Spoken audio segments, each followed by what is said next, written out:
So here we have the Mini Cooper S Clubman on an 18 plate. I'm going to start off by showing you around the outside of the car, and then we'll hop in and run through some controls on the inside. But from the outside you can see that it's a 5-door car with black alloy wheels to match the black roof and black mirror caps. Let's start off inside the boot and then work our way around the rest of the car from there. So as we approach the boot, you'll see we have reversing sensors, plenty of boot space as well, along with that 60/40 split folding rear seat. Okay, so we're just going to work our way back round to the front of the car now, and then we'll hop in and run through some controls on the inside. But now that we've done a full circle of it, you can see it's in fantastic condition the whole way round. Just briefly before we jump inside the car, I think it's well worth seeing the interior from this exterior point of view. You get half leather seats. There's plenty to run through on the dashboard, so let's hop in and we'll do that right now.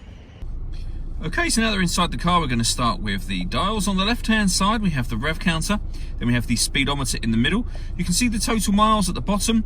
They are 1,547. You can change information displayed directly above that using a button on the steering wheel. One of the pieces of information that you can have up there is a digital readout for the speedometer. If I leave it a couple of seconds, you'll see, there you go, and it appears very, very clearly.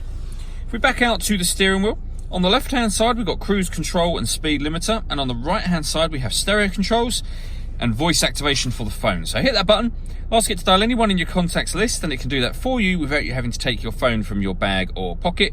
That is, of course, once you've paired your phone, and that is done over on the central screen just here. So you can see, whatever I turn it to on here, it will tell us exactly what it is that we are looking at. And all of this movement that I'm making is all being done using this dial. So you can twist this round. When you want to go into a menu, you push this down. This also moves to the right, to the left, up and down as well, which becomes useful within certain menus. And you can access some of the menus directly from these buttons. We're on the main menu at the moment. So when we want satellite navigation, we highlight navigation, we push the button down. We can go down and have a look at the map, push the button down. If I want to access this panel to the left, I just jog the dial to the left and we open up this menu. There's a full video showing exactly how the satellite navigation works on both our website and our Facebook page. When it comes to the music, we have DAB, digital radio that is, FM, we've got Bluetooth audio so we can stream music wirelessly once we pair a phone. We have USB input as well, and then you can manage your different devices there and sound, so bass, treble, etc. from that one. Go back again, that is where you pair your phone. That's any notifications that you might have after you've paired your phone as well. And finally, if you pop the car into reverse, you will have not only the sensors that beep, but a visual guideline that will eventually become red when it's time to stop. If we pop it into neutral, that will stop beeping now. Working our way down, we've got dual zone climate control. So you can adjust the temperature on either side of the car. You can adjust the fan speed in the middle with this dial. When you're happy with those settings, that button will turn the air conditioning on, or you can hit auto and the car will now maintain 25 degrees on both sides of the car. To override that, press auto again and you'll go back to whatever setting you were previously on. Below that, we've got a few buttons. Starting from the left, that one turns off the stop and start. So hit that button and now that's turned off. The car is designed to cut out when it's stationary in traffic to save you fuel. So that turns the system off. This one starts and stops the engine in the car.